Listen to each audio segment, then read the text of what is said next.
Ето, уважаеми приятели, и тук почнаха да къртят. Вече ми писна. Държавата е време да направи паспорти на блоковите, да спрете те с ремонти, да ги направи блоковите и поне 20-30 години да живеем в спокойни блокови. Без някой да ми лопа, да ми чука, да ми трака през 5 месеца. Или през цялата година. Го чуйте. Аз няма да си измислям. Значи, ни направихте паспорти на блоковите като хората, провалихте са, санирането са провали, нищо не почвате като хората, затова не може да влезете в парламента, уважаеми депутати. Заради това. Защото правите всичко с краката нагоре. И тази държава, докато не дойде един диктатор, няма да се оправим. Ние с демокрация няма да се оправим. Това е най-голямото доказателство, дето сега в момента става в парламента. Сега ги дават по телевизията. Ако отида, точно това ще им кажа. И на вас го казвам, приятели. И повече няма да гласувам. До тук бях. Който гласува, деца казва, правил съм компромиси. Вече ми писна. Разбрах, че партиите не могат да спрат и затова не могат хората да ги изберат и да влязат и да управляват.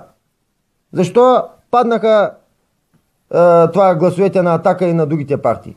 Защото хората разбраха, че няма да се оправим с партии, а трябва да се оправим с диктатура. Не им харесва на някой и на вас не ви харесва. Ама си го набиете, че историята се повтаря, хората ги затягат, те почват да сбунтуват. Отпускат ги, почват да правят смищини.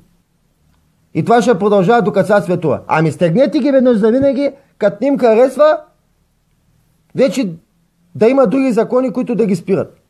То не може тук да живеем в някаква измислена държава. Къде по света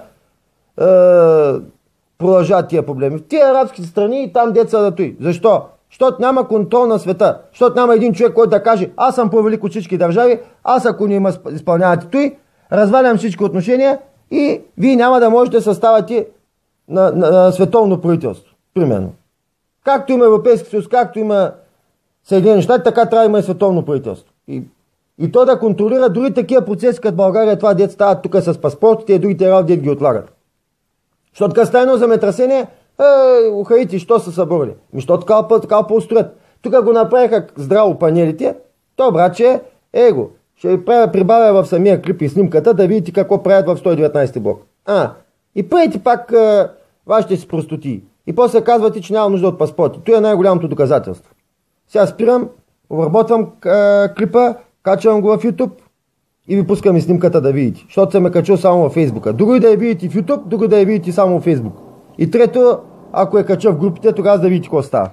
Защото и там съм почнал. Не. Той едно живееш в строителна площадка. Те, нали, като правят саниране в чужбина, хората 6 месеца не живеят вкъщи. А те тук трябва да се образяваме. Само по ти може да разберете колко прост народ сме. И не се обиждайте, че сте прости. На вас ви трябва Тодор Живков номер 2. Ама като дойде, ще ви забрани даже да дишате без разрешение. И коронавируса ще ви се стори песен. Защото той дойде заради такива като вас, дето не знаете какво искате. И понеже и китайците там правят каквото си искат, и резултата го виждаме целия свят.